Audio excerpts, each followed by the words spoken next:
சிறுவர்களாக இருந்த காலங்களிலே இருந்து கல்முனை வடக்கு, கல்முனை பிரிவு, தமிழ் பிரிவு, முஸ்லிம் பிரிவு என்று தொடர்ச்சியாக அரசியல் செய்கின்ற விடயங்களை இந்த பாராளுமன்றத்தில் இருக்கின்ற முஸ்லிம் தமிழ் பிரதிநிதிகள் தொடர்ச்சியாக செய்து வந்திருக்கின்றார்கள். எனவே இந்த காலகட்டத்திலே இந்த அரசாங்கம் இந்த நாட்டினுடைய மக்களை ஒற்றுமைப்படுத்துகின்ற ஒரு அரசாங்கமாக காணப்படுகின்றது. எனவே இங்கு இருக்கின்ற பாராளுமன்ற உறுப்பினர்கள் அத்தனை பேரையும் நாங்கள் மக்களினால் வெறுக்கப்பட்ட பிரதிநிதிகளுக்கு மாற்றீடாக இங்கே வந்திருக்கின்றோம். எங்களுடைய மனநிலை வேறுதாக இருக்கின்றது. எனவே இங்கு இருக்கின்ற பிரதிநிதித்துவங்கள் அத்தனையும் அதனுடைய தலைவர்களும் ஒற்றுமைப்பட்டு இந்த கல்மையினுடைய பிரச்சனையை தீர்க்கப்பட வேண்டும் என்று மனதார நாங்கள் விரும்புகின்றோம்.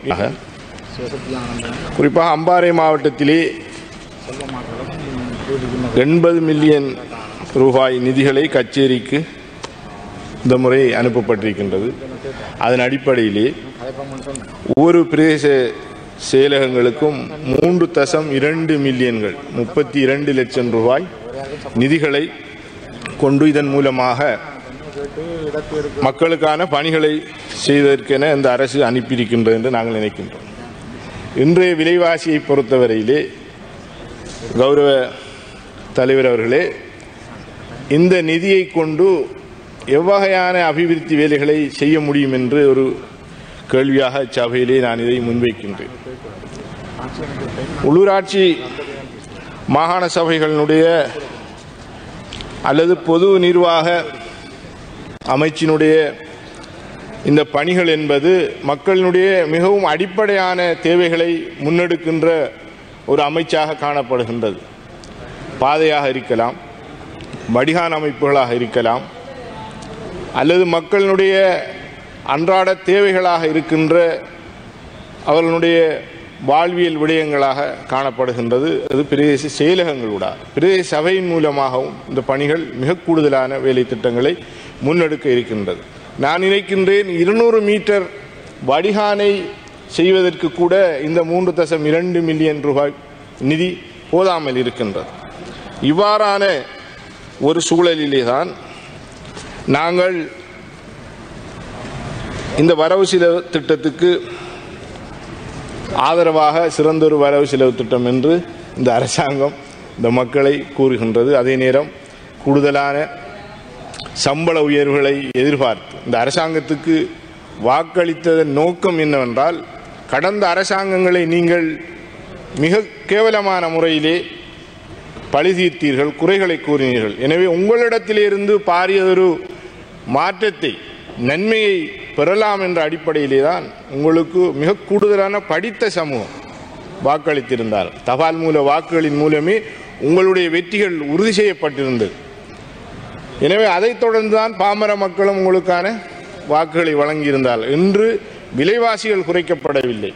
விலைவாசிகளை நாங்கள் குறைப்போம், இதிலே பலதரப்பட்ட அமைச்சர்கள், நிர்வாகத்தினர்கள் கொமிஷன்களை பெறுகின்றார்கள், நாங்கள் ஆட்சிக்கு வந்தால் இதை குறைத்து தருவோம் என்று கூறிய இந்த அரசாங்கம் எதையும் வழங்கியதாக நாங்கள் காணவில்லை. எனவே இவ்வாறான ஒரு சூழலிலே நேற்று இந்த ஒரு பிரதேச சபையிலே நான் எனது வீடு ஒன்றை அமைப்பதற்காக கட்டடத்தினுடைய விண்ணப்ப படிவம் பெறுவதற்கு சென்றிருந்தேன். அவ்வாறான ஒரு சூழலிலே நேற்று 28ஆம் தேதியிடப்பட்டு ஒரு பற்றுச்சீட்டு ஒன்று எனக்கு வழங்கப்பட்டிருந்தது. அது என்னவென்று அதன் பிறகுதான் நான் தெரிந்து கொள்ள நேரிட்டது. 1ஆம் தேதியாக இருந்த நேற்றைய தினம், 3ஆம் தேதியாக இருந்த நேற்றைய தினம் 28ஆம் தேதியாக இருந்தது. அதற்கான காரணம் 28ஆம் தேதி வரைக்கும் அந்த பிரதேச சபையினுடைய கணக்குகள் முடிவுறுத்தப்படாமல் காணப்பட்டிருந்தது. அதற்கான காரணம் 28ஆம் தேதி அந்த கேட்போர் கூடத்திலே ஒரு கூட்டம் ஒன்று நடந்தேறியது. இந்த அரசாங்கத்தினுடைய நல்ல வேலை திட்டங்களை நாங்கள் வரவேற்கின்றோம். எனவே இந்த அரசாங்கத்திலே இருப்பவர்கள் நல்ல செயற்பாடுகளை முன்னெடுத்து முன்மாதிரியாக இருக்க வேண்டியவர்கள் 28ஆம் தேதி இந்த ஒரு பிரதேச சபையினுடைய கேட்போர் கூடத்திலே அரசியல் சார்ந்த தேர்தலுக்கான ஒரு கூட்டம் ஒன்றை நடாத்திவிட்டு அதற்கான கொடுப்பனவு வழங்காமல் சென்றிருக்கின்றார்கள். இது முகநூல்களிலே மிக பிரமாண்டமான முறையிலே இதற்கான விமர்சனம் எழுந்தபோது நேற்றைய தினம் சென்று அந்த கொடுப்பனவை வழங்குவதற்காக அந்த கட்சியினுடைய நின்றவனுடைய ஒரு செயற்பாட்டாளர் சகோதரர் சதாம் என்பவர் சென்றிருக்கின்றார். அதற்காக வேண்டி அந்த அலுவலகம் வெள்ளிக்கிழமை கணக்குகளை முடிக்க வேண்டிய அலுவலகம் திங்கட்கிழமை வரைக்கும் அந்த நிதியை கட்டிவிட்டு செல்லும் வரைக்கும் அந்த கணக்குகள் முடிவுறுத்தப்படாத நிலையிலே தான் எனக்கு வழங்கப்பட்ட பற்றுச்சீட்டுக்கும் 28ஆம் தேதியை தேதியிடப்பட்டு வழங்கப்பட்டிருக்கின்றது. ரூபாய் 500 செலுத்தி நான் அந்த பற்றுச்சீட்டை பெற்றுக்கொண்டேன். எனவே இவ்வாறு உங்களுடைய அரசியல் செய்வதற்கு பிரதேச சபைகளை இந்த தேர்தலினுடைய அதிகாரங்கள் உங்களுக்கு கிடைப்பதற்கு முதல் இவ்வாறு நீங்கள் நடந்து கொண்டால் எவ்வாறு நல்லாட்சியை அல்லது கிளீன் ஸ்ரீலங்காவை நீங்கள் இந்த நாட்டிலே ஏற்படுத்த முடியும் என்பதை இந்த சபைக்கு நான் முன்வைக்கின்றேன். இதற்கான பதிலையும் நீங்கள் வழங்க வேண்டியவர்களாக இருக்கின்றீர்கள். உங்களுடைய பாராளுமன்ற உறுப்பினர் கலந்து கொண்டிருக்கின்றார், உங்களுடைய கட்சி சார்ந்தவர்கள் அந்த கூட்டத்தில் கலந்து கொண்டிருக்கிறார். கொடுப்பனவு வழங்காமல் எவ்வாறு நீங்கள் அந்த கூட்ட மண்டபத்தை பயன்படுத்த முடியும்? பயன்படுத்துவதற்கு முதலே நீங்கள் அந்த பற்றுச்சீட்டை பெற்றுவிட்டுத்தான் அந்த கூட்டத்தை நடத்த வேண்டியவர்களாக நீங்கள் இருக்கின்றீர்கள். எனவே முன்மாதிரியாக இருக்க வேண்டிய நீங்கள் இவ்வாறு நடந்து கொள்வது எவ்வாறு என்று எங்களுக்கு தெரியாமல் இருக்கின்றது. இதற்கான பதிலை இந்த அவையிலே நீங்கள் சமர்ப்பிப்பீர்கள் என்று நான் எதிர்பார்க்கின்றேன்.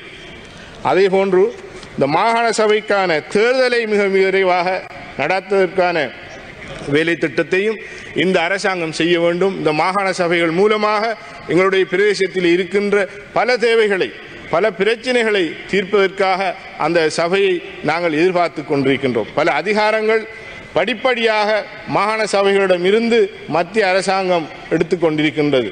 வைத்தியசாலையாக இருக்கலாம் அல்லது பாடசாலைகளுடைய நிர்வாகங்களிலே எல்லா விடயங்களையும் எடுத்துக்கொண்டிருக்கின்றது. நாங்கள் அண்மையிலே அறிகின்றோம், பாடசாலைகளுடைய மாகாண சபையினுடைய பணிப்பாளர்களை நியமிக்கின்ற அதிகாரத்தை கூட இன்று மத்திய அரசாங்கம் தனது கைகளிலே எடுத்திருப்பதாக நாங்கள் அறிகின்றோம். எனவே இந்த 13வது திருத்த சட்டம் என்பது இந்த நாட்டிலே இருக்கின்ற சிறுபான்மை மக்களுக்கு நன்மை பயக்கின்ற இவ்வாறான ஒரு சூழ்நிலையிலே இந்த அதிகாரம் பறிக்கப்பட்டு கொண்டிருக்கின்ற நிலைமையில் இந்த மாகாண சபைகளை நீங்கள் உடனடியாக நடத்துவதற்கான வேலை திட்டங்களை நீங்கள் முன்னெடுக்க வேண்டும்.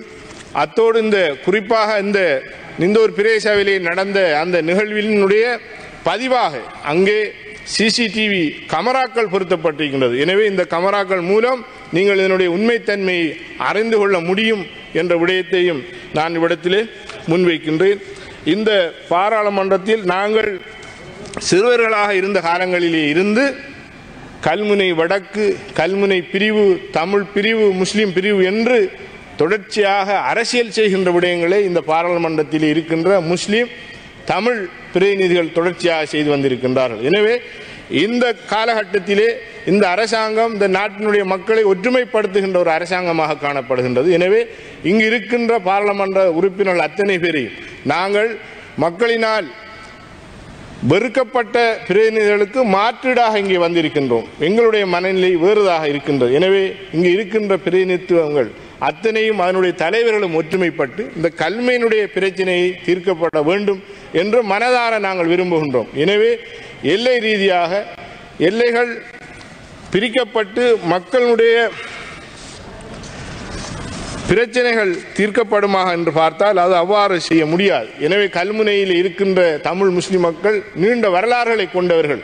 அவர்களை அரசியல் காரணங்களுக்காக துண்டாட வேண்டாம் என்று இச்சபையில் இருக்கின்ற இந்த குறித்த பாராளுமன்ற உறுப்பினர்களை நான் வினயமாக கேட்டுக்கொள்கின்றேன். நிலத்தொடர்பற்ற முறையிலே இந்த கல்முனை பிரதேசம் துண்டாடுவது என்பதை விட நாங்கள் இருந்து அமர்ந்து எங்களுடைய மத தலைவர்கள் ஏனைய சமூக தலைவர்கள்